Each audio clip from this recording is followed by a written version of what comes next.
Assalamualaikum warahmatullahi wabarakatuh. Berjumpa lagi dengan saya Yopi Nugraha di channel Teknisi Kampung. Pada kesempatan kali ini saya akan men-share untuk tipe Xiaomi, untuk brand Xiaomi, tipenya Redmi Note 9.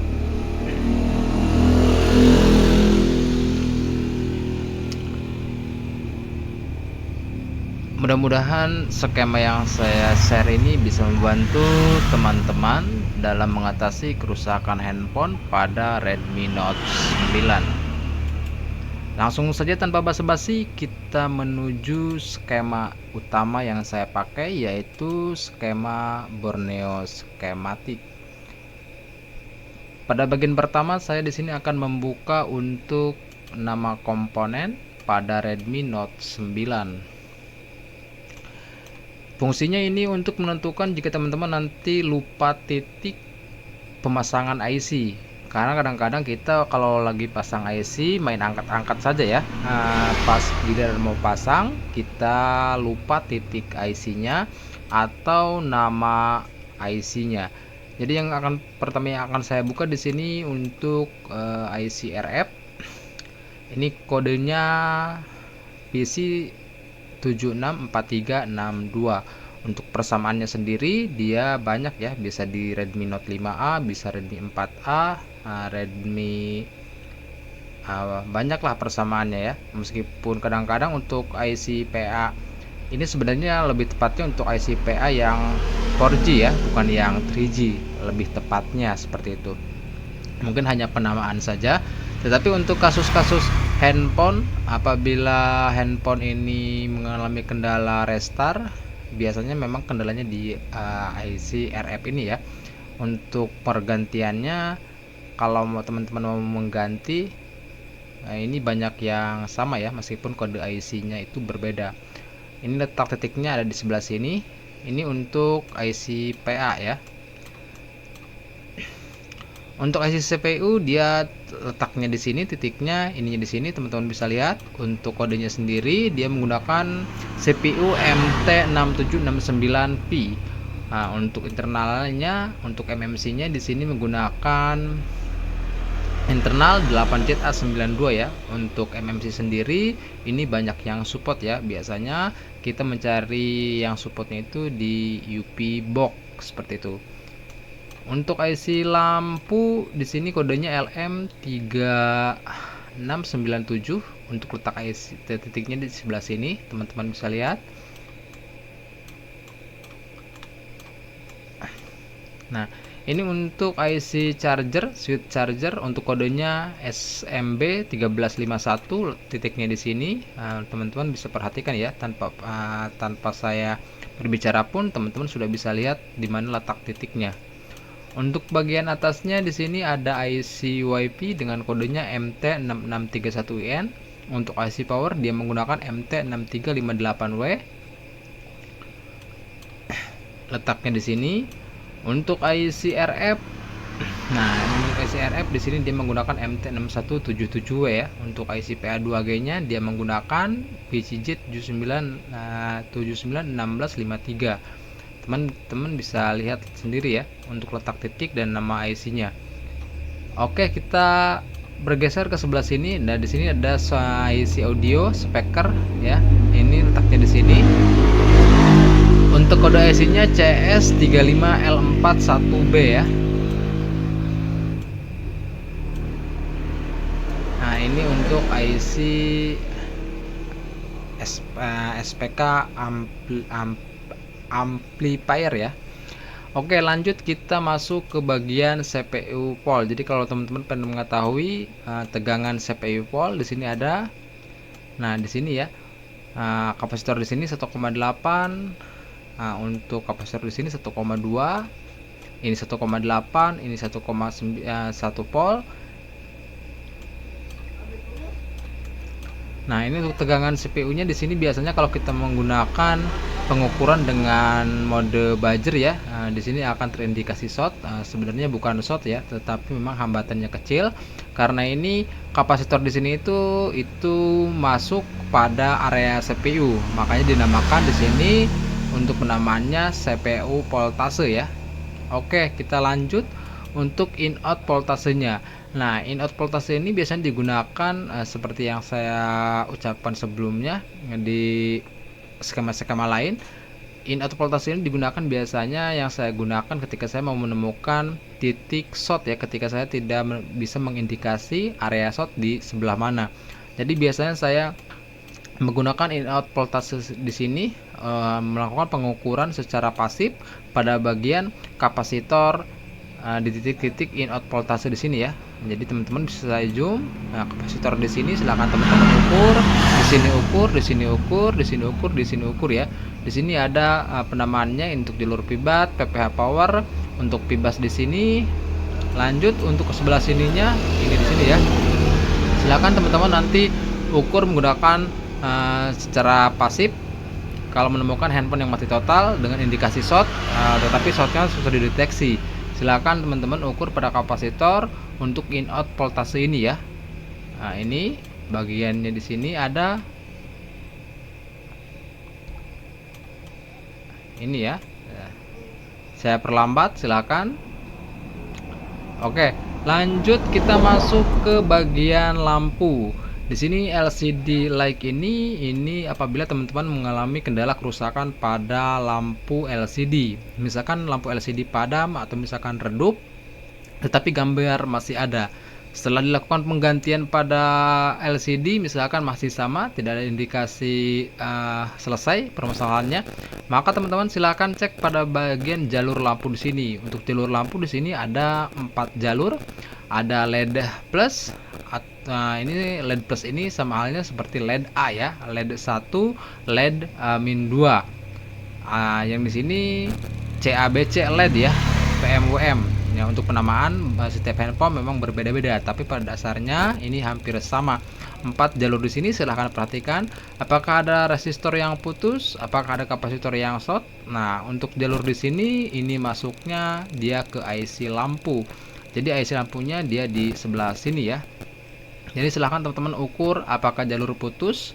Untuk jalur LED A, jika putus silahkan melakukan penjamperan pada songket tadi langsung ke sini bisa. Apabila tidak ada jalur yang putus, silakan teman-teman bisa melakukan pergantian pada L yang dikhawatirkan PPH power tidak masuk ke sini. Karena kalau PPH power tidak masuk ke IC lampu, maka IC lampu ini tidak dapat bekerja ya. Ini untuk IC lampunya. Untuk PPH powernya dia mendapatkan tegangan dari IC charger ya. Ini sebelah sini. Ini apabila teman-teman memiliki kasus lampu pada Redmi Note 9 ya, ini untuk jalur lampunya. Lanjut kita akan masuk ke jalur LCD PDF. Nah, LCD PDF ini perbedaannya dengan yang lampu tadi. Nah, di sini kondisi LCD blank ya, artinya tidak ada lampu, tidak ada gambar. Jadi jika di center pun gambar tidak kelihatan ya. Nah, maka yang perlu teman-teman cek pada jalur ini ya. Nah, jalur-jalur ini perhatikan filter-filter di sini apakah ada yang putus atau kecabut. Nah, resistor di sini silahkan cek. Nah, ini untuk jalurnya.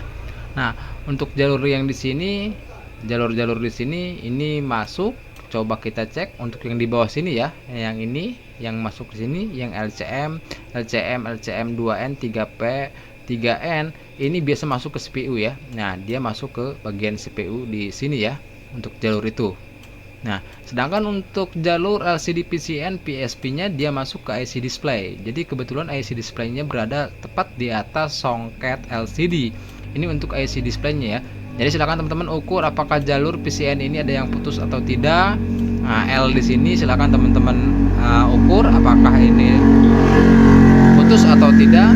Cek juga di sini untuk tegangan 1,8-nya teman-teman silahkan ukur, dan jangan lupa untuk tegangan PPH power silahkan ukur di sini. Ini harus ada sekitar 3,3 atau 3,7 ya untuk PPH power di sini.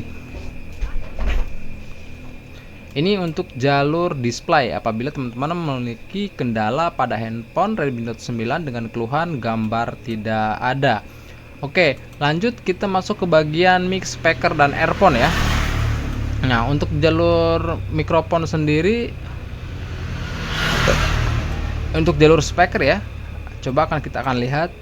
Nah, ini untuk songket yang ke bawah. Nah, ini ya. Ini untuk songket yang ke bawah. Ini untuk jalur speaker. Ini yang di sini speaker, ini yang negatif, min, ini yang plus ya. Jadi kedua jalur ini jalur speaker, dia langsung masuk terhubung ke IC audio ya. IC audio di sini. Nah, ini IC audio. Nah, perhatikan L ini, jangan sampai ini putus. Ini bisa L ya, atau bisa R. Biasanya memang L ya, karena ukurannya sangat besar sini ya. Nah, ini untuk IC audionya, silahkan teman-teman ukur. Nah, untuk jalur mic, nah ini untuk jalur mic ya, jalur mic. Nah, ini untuk jalur mic, ini biasanya jalur mic yang ini jalur mic yang atas ya. Oh, ini jalur mic yang bawah. Nah, ini jalur mic yang bawah, dia masuk langsung ke IC power. Jadi jika jalur mic ke bawah itu tidak ada hambatannya, maka dapat dipastikan dua kemungkinan antara jalur putus atau IC power ini ya yang bermasalah. Nah, ini untuk jalur mic bawah. Untuk jalur mic atas, ini yang ini sama, dia dari IC power, cuma dia yang satu nyambung dulu ke kapasitor sini ya. Nah, ini sama, dia masuknya ke mic atas ya. Nah, untuk mic atas sendiri dia melewati beberapa resistor di sini. Nah, jadi sebelum melakukan pergantian pada IC power, silahkan ukur dulu hambatan yang ada di resistor sebelah sini.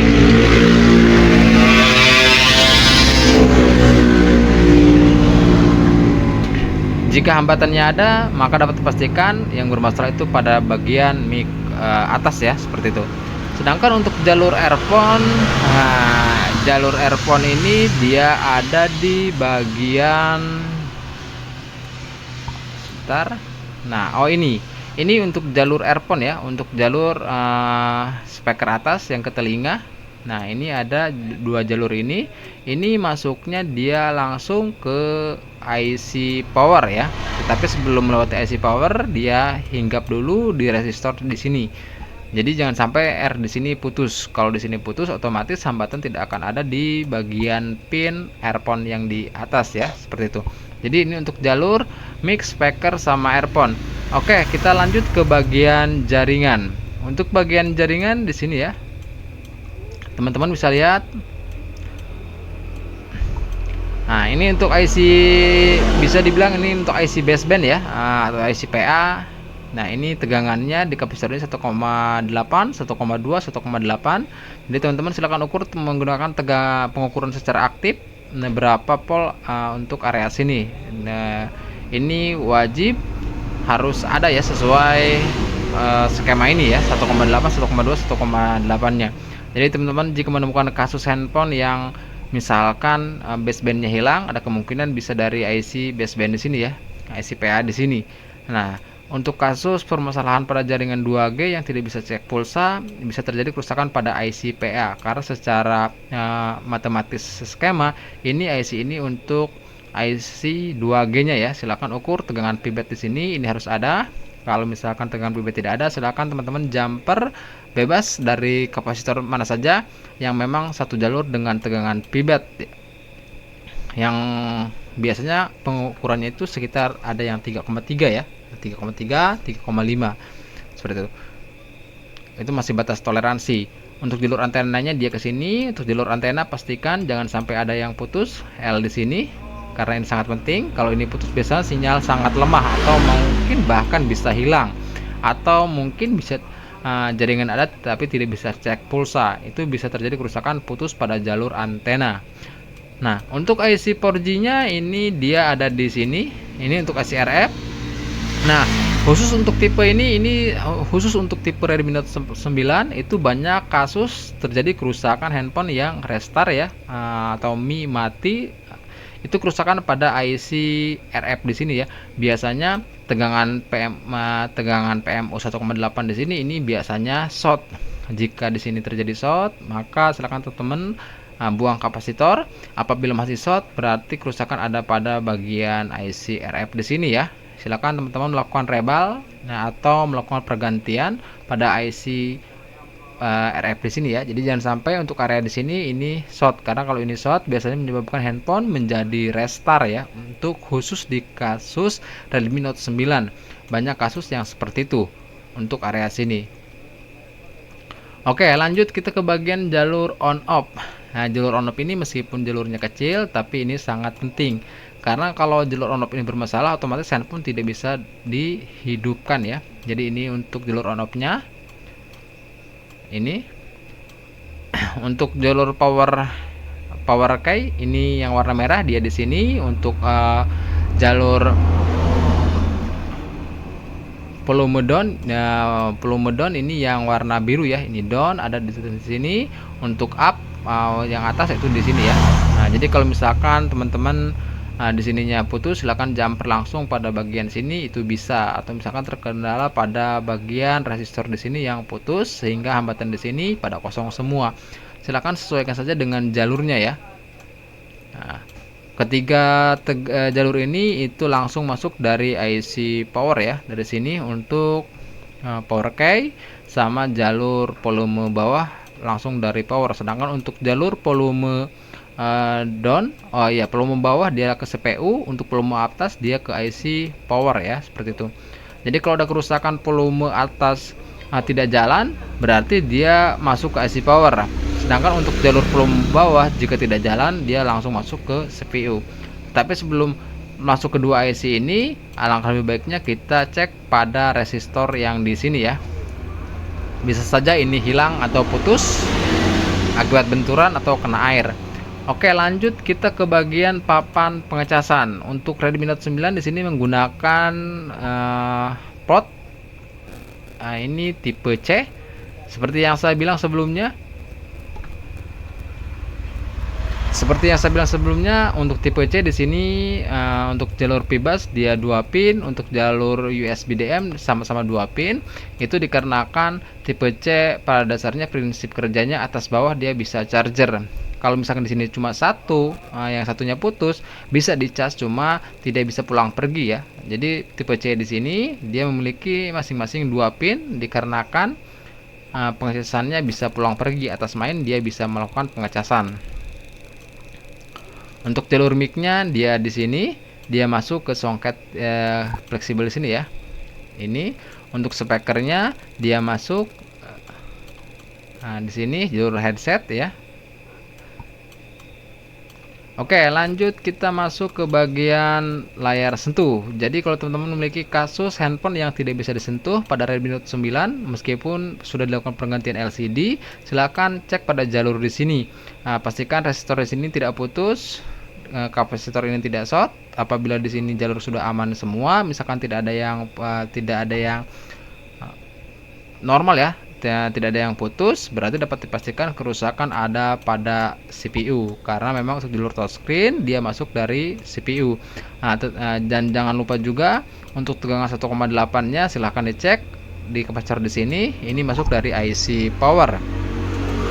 Lanjut kita akan masuk ke bagian voltase UPS atau MMC ya. Nah, di sini untuk voltase MMC di sini ada ini ya. Nah, ini teman-teman bisa lihat di sini, ini CMD, ini data O, ini CLK.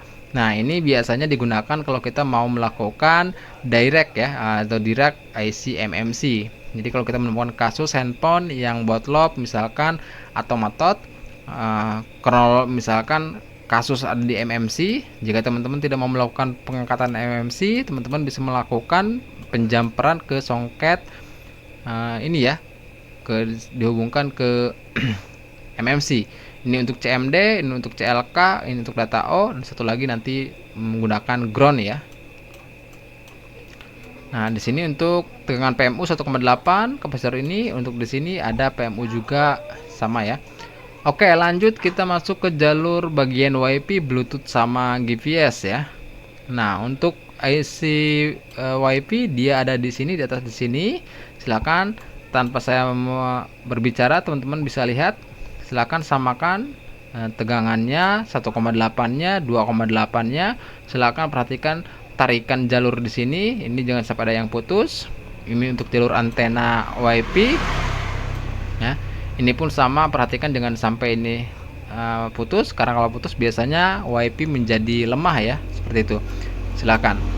Nah, yang terpenting biasanya untuk WiFi ini untuk 3,3 nya ya. 3,3 di sini ini harus hadir, wajib hadir. Karena kalau 3,3-nya tidak hadir, maka dapat dipastikan WiFi tidak bakal bekerja, entah itu tidak bisa login atau tidak bisa membaca, seperti itu. Dan 1,8 di sini, 1,8 di sini silahkan diperhatikan ya. 2,8 perhatikan. Nah, oke, lanjut kita akan masuk ke dioda value. Nah, untuk dioda value ini biasanya digunakan ketika teman-teman sedang melakukan pengukuran secara pasif ya. Nah, sedang melakukan secara pasif pada komponen tertentu ya. Biasanya pada songket. Nah, di sini ini dioda value yang saya buka di sini untuk ampermeter bermerek Sunshine ya. Silakan teman-teman bisa lihat berapa hambatan yang ada jika menggunakan ampermeter Sunshine ya. 48 silakan samakan. Yang atasnya dia di sini. Kalaupun tidak sama dengan ampermeter yang teman-teman gunakan, tetapi biasanya selisihnya tidak jauh ya. Misalkan di sini 591, ketika teman-teman ukur menggunakan ampermeter teman-teman, misalkan nilainya di sini 400 atau misalkan 600, itu tidak masalah, itu masih dalam batas toleransi, tidak fix sama untuk nilai hambatannya, karena bisa jadi ampermeter yang digunakan itu berbeda ya. Nah, ini untuk jalur untuk songket kamera. Silakan teman-teman cek. Ini untuk songket kamera. Nah, ini pun sama untuk kamera yang 8 megapiksel. Ini untuk jalur on off, hambatannya di sini 0717, silakan samakan. Ini untuk LCD. Nah, ini kita yang bawah dulu. Nah, teman-teman bisa lihat untuk PCN sendiri OL. Tapi kalau dibalik kutubnya dia ada ya. Ini jika kita melakukan pengukuran, probe merah ditaruh di negatif, probe hitam kita melakukan pengukuran, maka hasilnya akan OL. Tapi jika dibalik, yang hitam di hitam, yang merah di sini, itu pasti keluar hambatannya ya. Ini untuk songket bagian atasnya. Silakan teman-teman bisa lihat. Ini untuk dioda value ampermeter menggunakan Sunshine ya. Ini untuk jalur baterainya, hambatan kira-kira segini. Untuk pibetnya 520 78801. Nah, ini untuk yang di konektor ke bawah ya. Jadi ini hambatannya. Ini untuk bagian songket atasnya.